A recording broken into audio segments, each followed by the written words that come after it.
Të përshëndes, Anira. Përshëndetje. Çfarë do të presim, Anira, nga dita e sotme? Si nis kjo javë?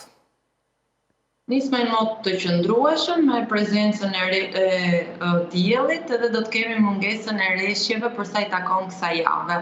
Pra do të kemi masa të qëndrueshme atmosferike mbi vendin tonë. Temperaturat do të vinë në rritje graduale të lehtë, ndërsa dita e martë në mbrëmje do të sjellë reshje shumë të dobëta lokale në veri, kryesisht do të jenë në Alpe, dhe në lindje, por do të jenë në lartësi të mëdha, do të jenë në formën e kombinuar të shiut me dëborës, ndërsa pjesa tjetër e territorit nuk preket nga reshjet.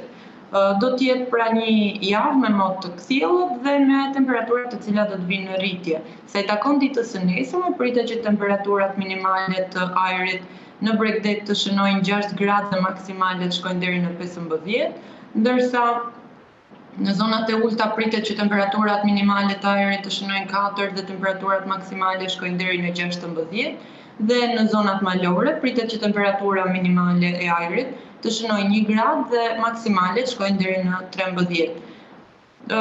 Për ditën e mërkurë pritet që të kenë një rritje prej 2 gradësh, si në vlerat minimale, ashtu edhe në vlerat maksimale të temperaturave të ajrit, dhe do të luhaten rreth këtyre vlerave për gjatë gjithë javës dhe fundjavës së ardhshme.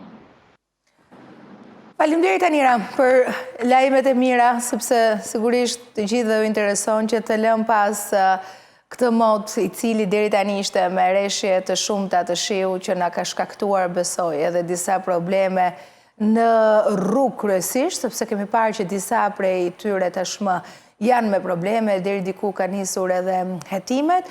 Besoj se kemi hyrë në një mot më të qëndrueshëm, mund ta themi, besoj, gjatë kësaj jave, apo janë vetëm disa ditë që na gënjejnë?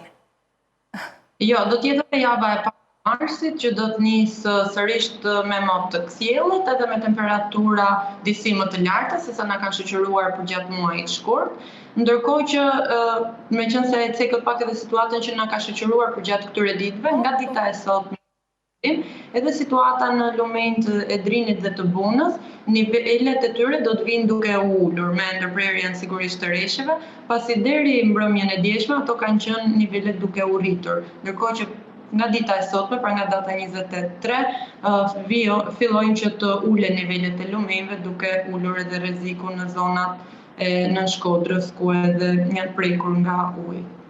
Kjo është një lajm i mirë, sepse kemi kaluar një dimër të vështirë që na ka shkaktuar mjaft probleme në Shkodër, Gjirokastër, Vlorë, deri në Sarand, pra pothuajse gjithë Shqipëria ka qenë me probleme, Durrësi, mos të harrojmë që na ka shkaktuar pra një faturë. Pastaj është histori tjetër se çfarë masash merren nga pushteti vendor dhe ai qendror sa i takon pra mbarvajtjes së gjithë infrastrukturës që duhet për të qenë pra të qëndrueshëm.